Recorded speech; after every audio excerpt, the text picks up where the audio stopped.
Önerge üzerinde var mı? Batman Milletvekili Mehmet Rüştü Tiryaki. Buyurun Sayın Tiryaki.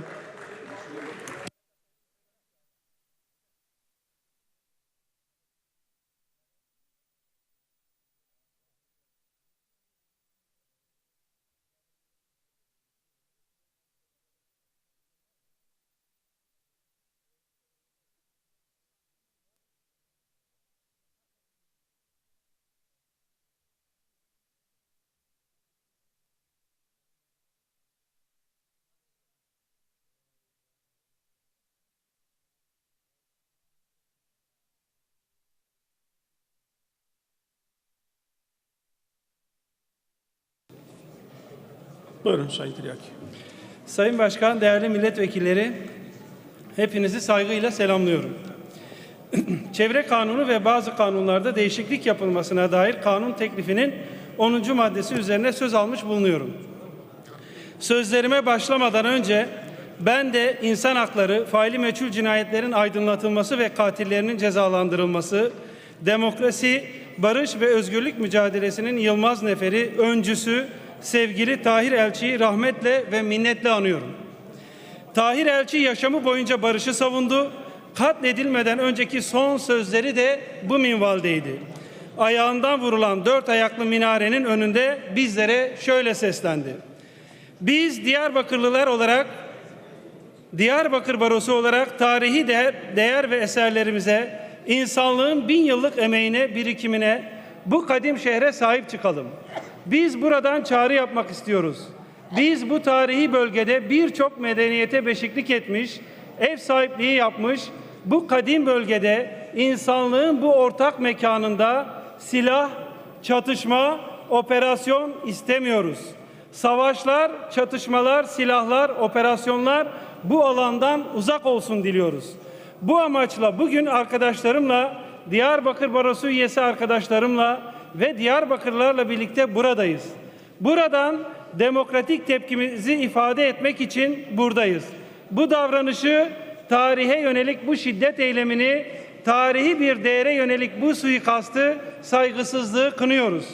Tarihine, tarihsel değerlerine, tarihsel mirasına sahip çıkmayan toplumlar doğru ve güvenli bir gelecek de kuramazlar. Bu nedenle tarihimize ve kültürel mirasımıza sahip çıkalım diyoruz. Sayın Başkan, genel olarak muhalefet milletvekillerinin görüşü göz önünde bulundurulmadan meclisin huzuruna getirildiği için bu yasa teklifine karşıyız. Çünkü çevre yalnız bir partiyi değil, mecliste bulunan partilerin tamamından daha fazlasını, ülkemizin tamamını ve hatta henüz doğmamış gelecek kuşakları, yalnız insanları değil, birlikte yaşamı ve doğayı paylaştığımız bütün canlıları ilgilendiren bir konu. Belki başka konularda anlaşamayabiliriz ama çevre konusunda anlaşabiliriz, anlaşmalıyız.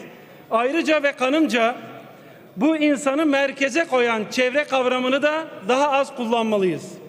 Doğayı bütün canlılarla birlikte paylaşıyoruz. Bunu hiçbir şekilde unutmamalıyız.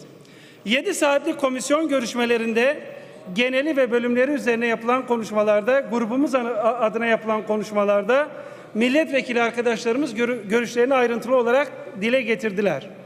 Biz bu yasa teklifinin keşke çevreyi, yeşili, doğayı koruma amacı taşıdığına inansaydık. Keşke bu yasa bir Kızılderili atasözünde dile getirildiği gibi bu dünyanın atalarımızdan miras kalmadığı, çocuklarımız ve torunlarımızın emaneti olduğu bilinciyle hazırlanmış olsaydı. Gelin görün ki yasanın bu amacı taşımadığı çok açık. Çünkü bu meclis hala kötünün iyisi olan Paris Antlaşması'nı onaylamış değil. Paris Antlaşması'nı onaylamamış diğer 7 ülke kim? Angola, Eritre, Güney Sudan, Irak, İran, Kırgızistan, Lübnan, Libya, Rusya, Surinam, Umman ve Yemen. Üstelik bu sözleşme Türkiye'ye somut hiçbir yükümlülük getirmiyor. Peki 10. madde ne getiriyor? 10. madde bu torba yasanın cila maddesi. Yani içecek ambalajlarının tamamı zorunlu depozitoya tabi olacak. Çevre kirliliğine neden olan plastik poşetler de tüketiciye ücretle satılacak. Daha iyi bir yol bulamadığımız için olsa gerek, bir tür parayla terbiye. Paran varsa plastik poşet alıp çevreyi kirletebilirsin. Paran varsa depozitolu ürünü alıp çöpe atabilir, çevreyi kirletebilirsin. Biz parti olarak çevre bilinci geliştirilmeden, çevreyi etkileyen her adımda çevre bilinciyle hareket etmeden sorunların çözülemeyeceğini düşünüyoruz. Kaldı ki bir yandan bütün dereleri baraja çevireceksiniz.